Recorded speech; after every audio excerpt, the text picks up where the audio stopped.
Jumat. Inilah khutbah Jumat yang terpotong bersambung setelah sholat Jumat. Ujian yang kelima adalah anak yang sudah lahir tadi mesti berpisah dengan bapaknya, harus diantarkan ke tempat yang jauh dari Palestina. Lebih kurang jaraknya 1.500 km. Ini pelajaran bagi jamaah yang kebetulan tugas meninggalkan anak istri karena PNS, siap kalau lulus diletakkan di seluruh Indonesia. Kebetulan di Tenggarong, suaminya bertugas di Sorong, Papua.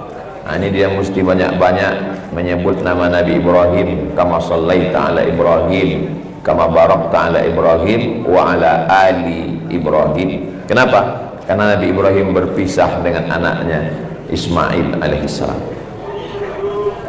Askantu min zurriyati, aku tinggalkan anakku fi wadin, di suatu lembah, ghairi dzi zar'in, yang tak ada tanaman, inda baitikal muharram, di samping Baitullah. Kalau ada orang meninggalkan anak istrinya di tanah kebun yang cantik, indah, kolam ikan, itu biasa. Tapi Ismail beserta Sarah Hajar ditinggalkan fi wadin, di lembah, ghairi dzi zar'in, tak ada tanaman. Sampai hari ini tak ada tanaman, tandus, kering, kerontang. Kalau kita melihat di Makkah hari ini ada pohon kurma, itu mesti dihidupkan keran air non-stop 24 jam. Kalau sampai kerannya mati, mati semua, kering. Sampai di samping Baitullah. Lalu kemudian Nabi Ibrahim mau pulang ke Palestina. Disitulah Sarah Hajar bertanya, dipegangnya ujung jubah Ibrahim, Allahu amaraka bihadza, apakah Allah yang menyuruh engkau melakukan ini wahai Ibrahim? Nabi Ibrahim menjawab dengan satu kata, na'am. Hajar melepaskan ujung jubah Ibrahim. Apa kata dia? Idzan lan yudayyi'ana, kalau memang Allah yang memerintahkan, dia tidak akan menyia-nyiakan kami di sini. Apa yang terjadi? Sampai hari ini tempat termahal di dunia, tanah yang paling mahal di dunia bukan Las Vegas, tempat judi di Amerika. Tanah paling mahal di dunia bukan Tokyo. Tanah yang paling mahal adalah tanah tempat Nabi Ibrahim dulu meninggalkan Ismail dan Hajar. Di tempat yang tak ada tanaman, di tempat yang tak ada lumut, Allah Subhanahu wa taala Maha Kuasa. Innama amruhu idza arada syai'an ayaqula lahu kun fayakun. Kalau engkau meninggalkan kami di sini wahai Ibrahim, maka yang meninggalkan kami ini pencari rezeki. Yang meninggalkan kami di sini ini yang mencari rezeki, sedangkan yang memberi rezeki tetap berada bersama kami di sini. Maka apa yang perlu dikhawatirkan? Ditinggalkan suami pencari rezeki, sedangkan yang menetap bersama kami di sini adalah yang memberi rezeki. Keteguhan seorang istri.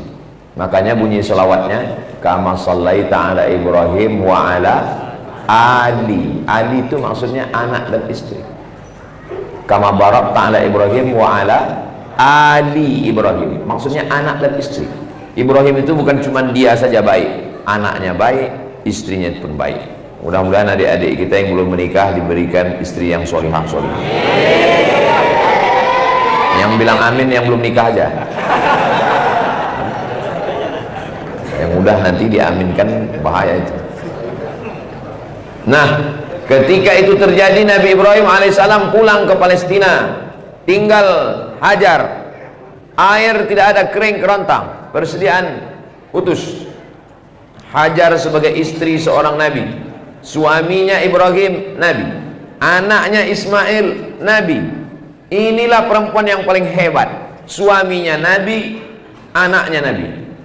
Carilah nabi-nabi yang lain, tidak banyak yang seperti itu. Suaminya Nabi, anaknya Nabi, tapi dia tidak mengangkatkan tangan ke langit minta air.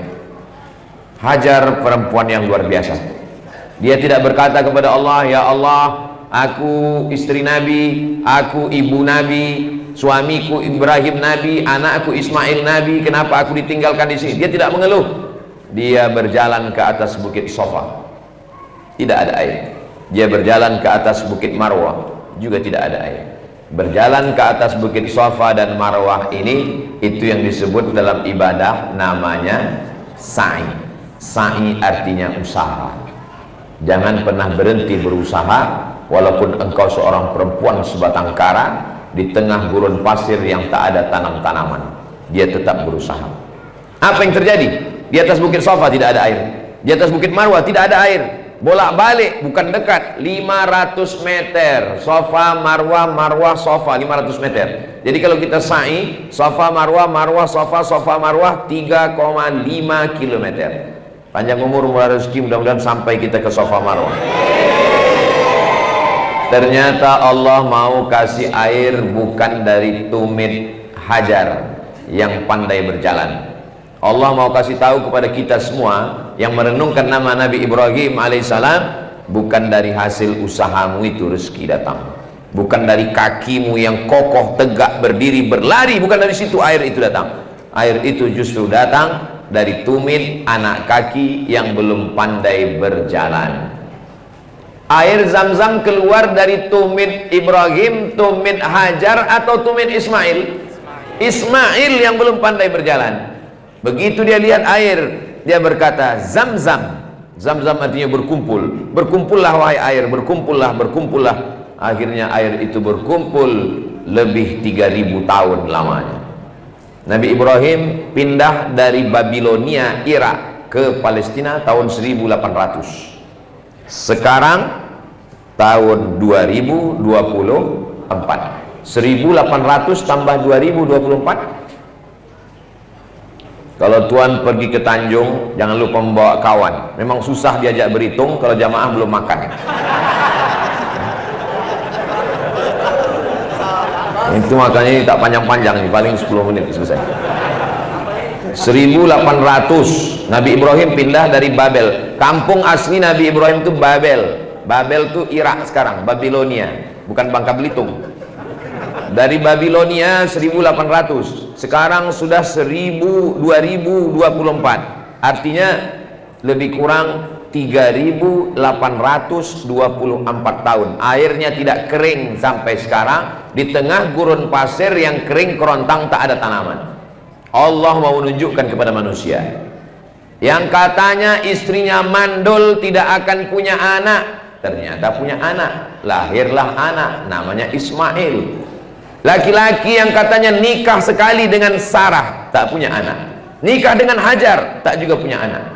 Siapa yang disalahkan? Nabi Ibrahim disalahkan. Kalau ada orang menikah sekali tak punya anak, orang masih mungkin istrinya salah, mungkin suaminya salah. Tapi kalau sudah 2 kali menikah tidak juga punya anak, dapat dipastikan suaminya salah. Tapi ketika Allah mau menunjukkan, apa yang terjadi? Istri yang sudah divonis tidak akan punya anak, akhirnya melahirkan anak, dan suaminya ketika itu berumur 99 tahun. Jarak antara Ismail dengan Ishak 13 tahun. Umur Nabi Ibrahim ketika Ismail lahir 86 tahun. Ketika Ismail berumur 13 tahun, lahir adiknya bernama Ishak. Pertanyaan, berapakah umur Nabi Ibrahim waktu Ishak lahir?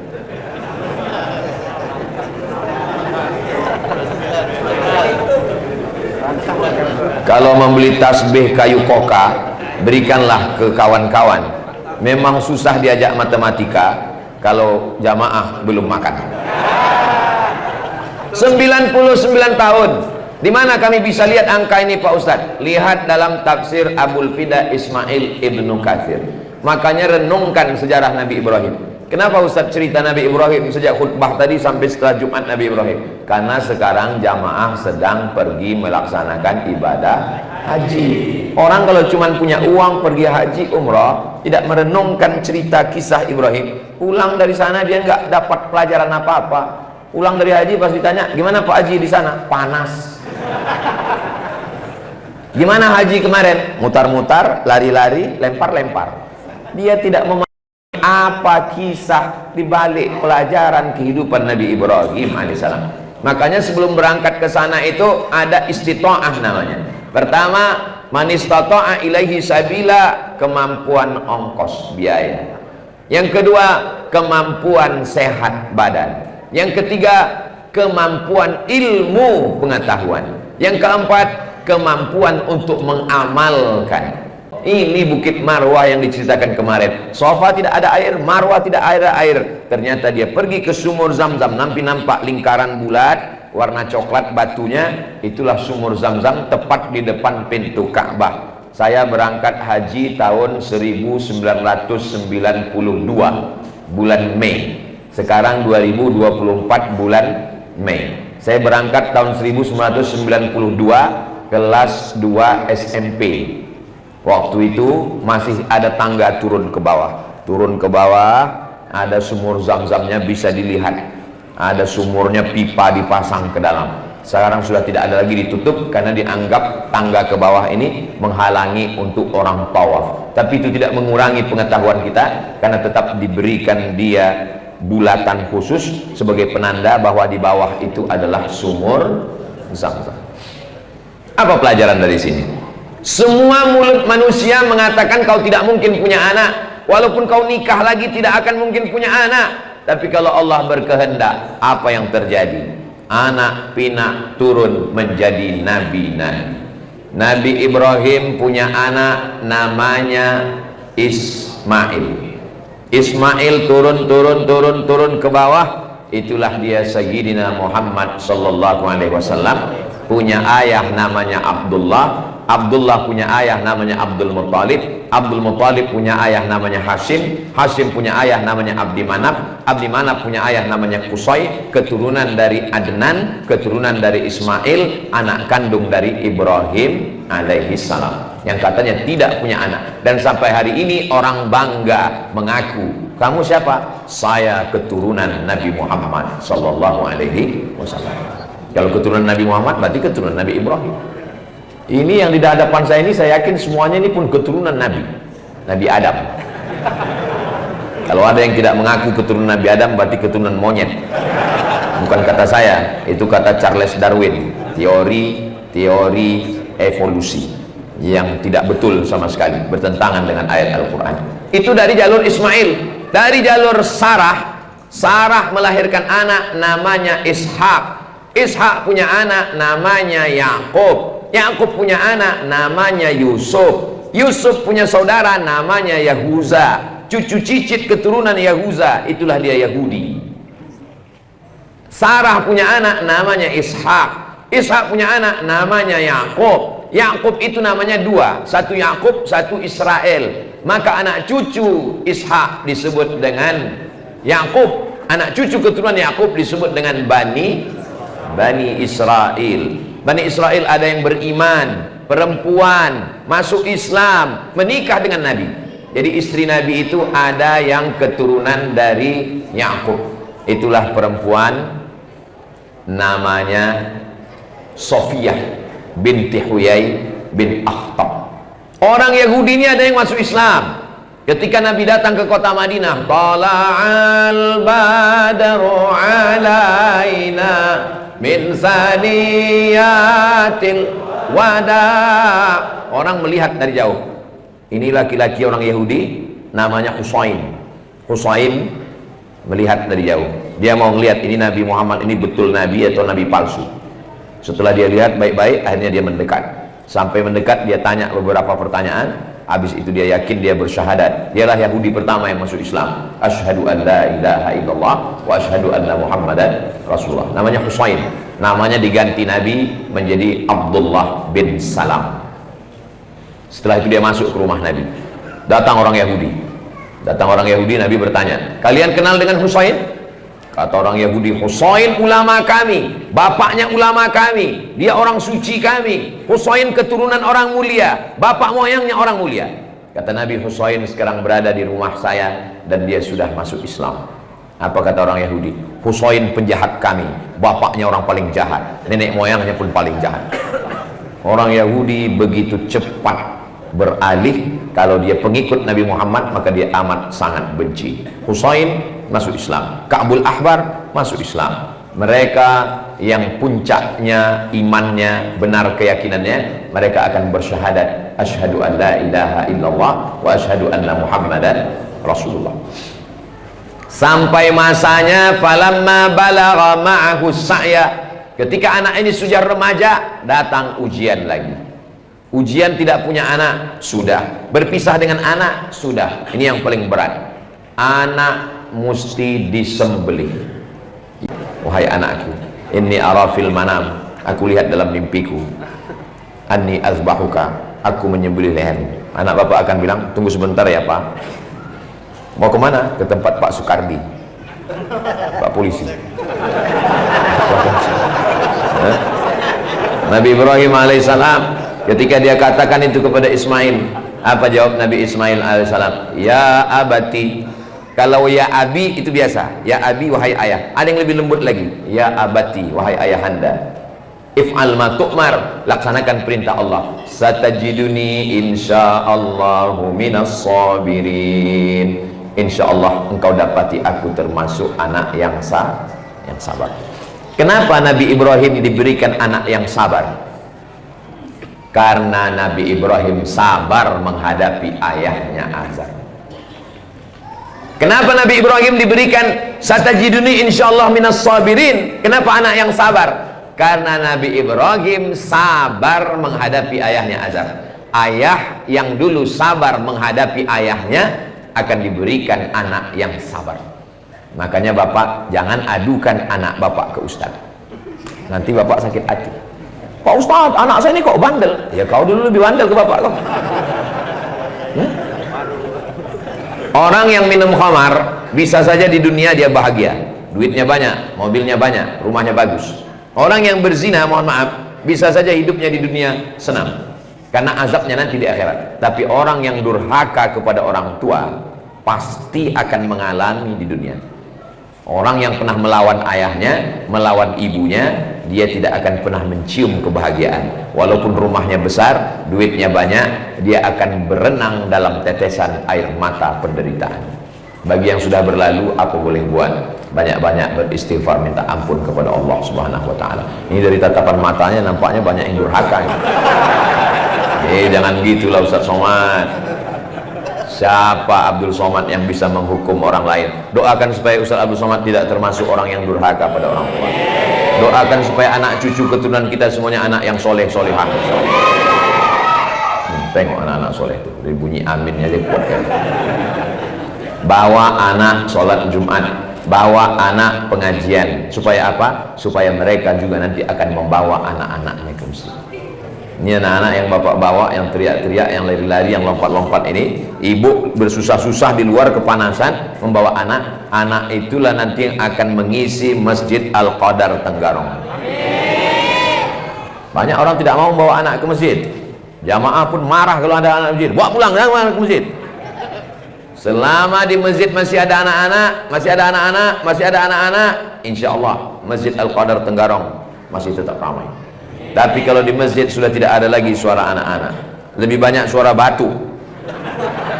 Nauzubillah, masjid kita akan kosong 20-30 tahun akan datang. Nabi Ibrahim alaihissalam diberikan anak yang sabar karena dia sabar menghadapi Azar. Balasan yang sama diberikan Allah Subhanahu wa ta'ala. Ada kitab judulnya Gharaib wa Taraib, ditulis oleh Syekh Abu Amr Al-Misri. Ketika itu dalam kitab Gharaib wa Taraib Sa'ah wa Sa'ah sudah diterjemahkan ke dalam bahasa Indonesia, judulnya Semua Ada Saatnya. Nama penerjemahnya Abdul Somad.